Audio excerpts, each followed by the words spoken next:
2 Samuel അധ്യായം 20. ഷേബ എന്നു പേരുള്ള ഒരു നീചനുണ്ടായിരുന്നു. ബെഞ്ചമിൻ ഗോത്രത്തിൽപ്പെട്ട ബിക്രിയുടെ മകനായ അവൻ കാഹളമോതി വിളിച്ചു പറഞ്ഞു, ദാവീദുമായി നമുക്ക് പങ്കില്ല, ജെസ്സയുടെ പുത്രനുമായി നമുക്കിടപാടില്ല. ഇസ്രായേലേ, നിങ്ങൾ വീട്ടിലേക്ക് മടങ്ങുവിൻ. അങ്ങനെ ഇസ്രായേല്യർ ദാവീദിനെ വിട്ട് ബിക്രിയുടെ മകൻ ഷേബയോട് ചേർന്നു. യൂദായിലെ ജനമാകട്ടെ ദാവീദ് രാജാവിനോടുകൂടെ ഉറച്ചു നിന്ന് ജോർദാൻ മുതൽ ജെറുസലം വരെ അവനെ അനുഗമിച്ചു.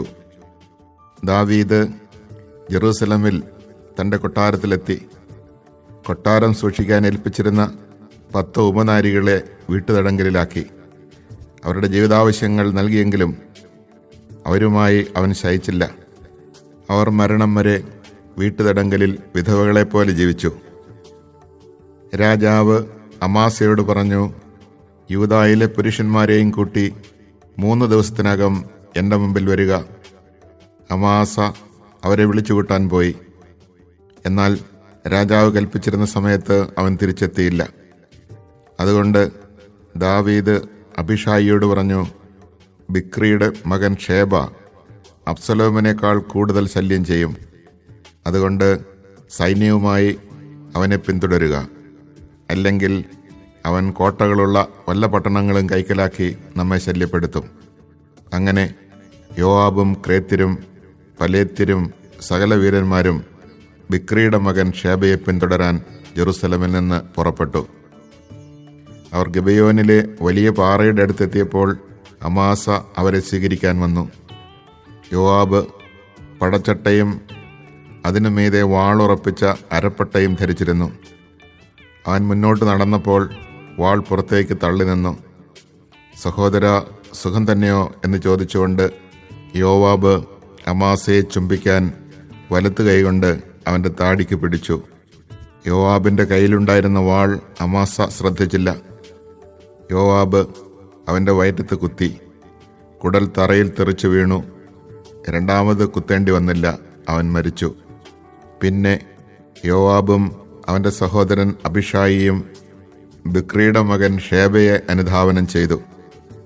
യോവാബിൻ്റെ പടയാളികളിലൊരുവൻ അമാസയുടെ മൃതശരീരത്തിനരികെ നിന്ന് വിളിച്ചു പറഞ്ഞു, യോവാബിൻ്റെയും ദാവീദിൻ്റെയും പക്ഷത്തുള്ളവർ യോവാബിനെ അനുഗമിക്കട്ടെ.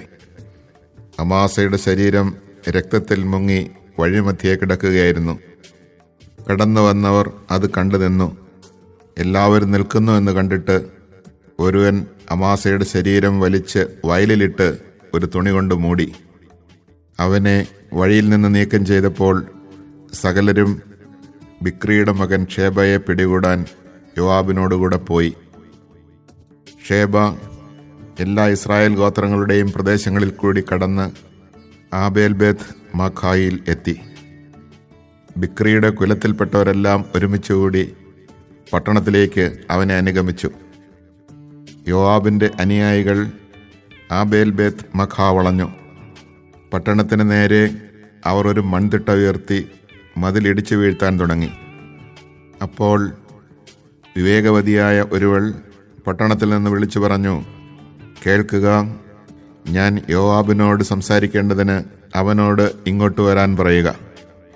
യോവാബ് അവളുടെ അടുത്ത് ചെന്നു. നീ യോവാബോ? അവൾ ചോദിച്ചു. അതെ, ഞാൻ തന്നെ, അവൻ പറഞ്ഞു. നിന്റെ ദാസി പറയുന്നത് ശ്രവിച്ചാലും, അവൾ അപേക്ഷിച്ചു. ഞാൻ ശ്രദ്ധിക്കുന്നു, അവൻ മറുപടി പറഞ്ഞു.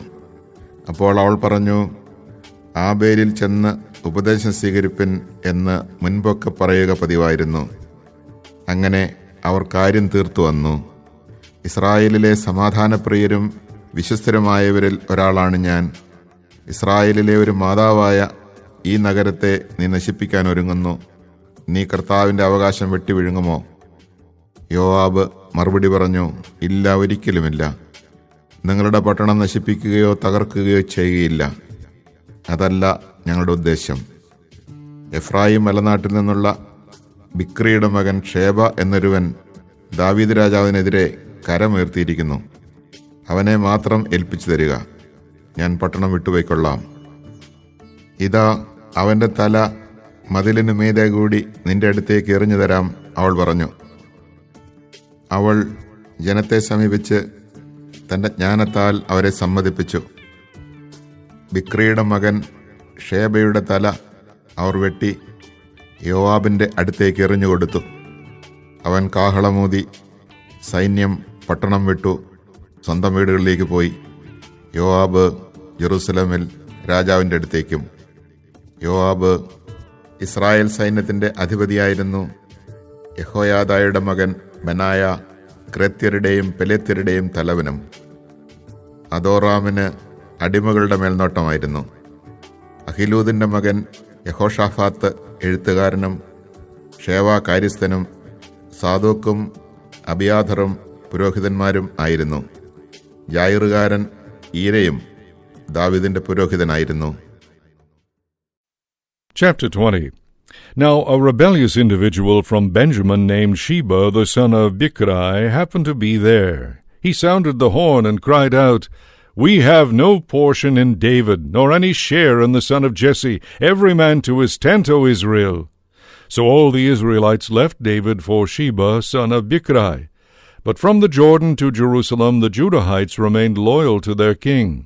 When King David came to his palace in Jerusalem, he took the 10 concubines whom he had left behind to take care of the palace, and placed them in confinement. He provided for them, but had no further relations with them, and so they remained in confinement to the day of their death, lifelong widows.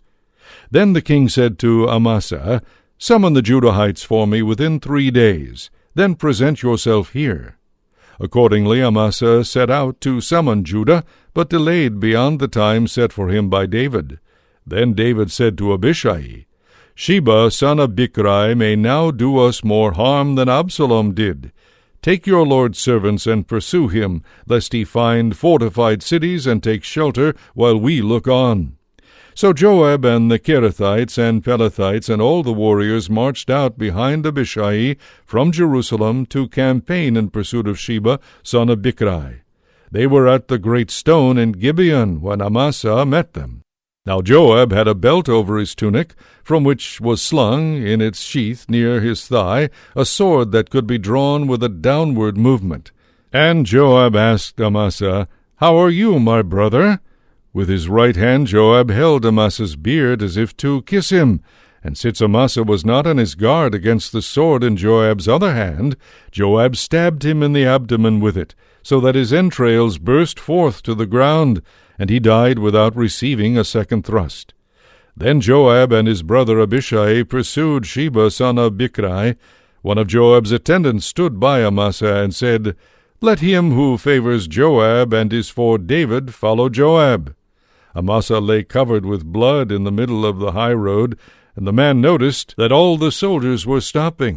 So he removed Amasa from the road to the field and placed a garment over him, because all who came up to him were stopping. When he had been removed from the road, everyone went on after Joab in pursuit of Sheba son of Bichri. Sheba passed through all the tribes of Israel to Abel-Beth-Maacah. Then all the Bichrites assembled, and they too entered the city after him. So David's servants came and besieged him in Abel-Beth-Maacah.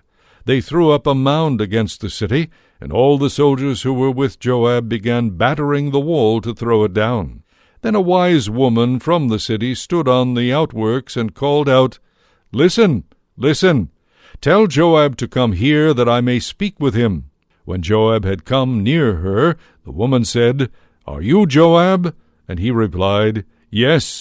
She said to him, "Listen to what your maidservant has to say." He replied, "I am listening." Then she went on to say, "There is an ancient saying, 'Let them ask, if they will, in Abel, or in Dan, whether loyalty is finished or ended in Israel.' You are seeking to beat down a city that is a mother in Israel. Why do you wish to destroy the inheritance of the Lord?" Joab answered, "Not at all, not at all. I do not wish to destroy or to ruin anything. That is not the case at all. A man named Sheba, son of Bichri, from the hill country of Ephraim, has rebelled against King David. Surrender him alone, and I will withdraw from the city." Then the woman said to Joab, His head shall be thrown to you across the wall. She went to all the people with her advice, and they cut off the head of Sheba son of Bichri, and threw it out to Joab. He then sounded the horn, and they scattered from the city to their own tents, while Joab returned to Jerusalem to the king. Joab was in command of the whole army of Israel. Benaiah son of Jehoiada was in command of the Kerethites and Pelethites. Adoram was in charge of the forced labor. Jehoshaphat son of Ahilud was the chancellor. Shosha was the scribe. Zadok and Abiathar were priests. Ira the Jairite was also David's priest.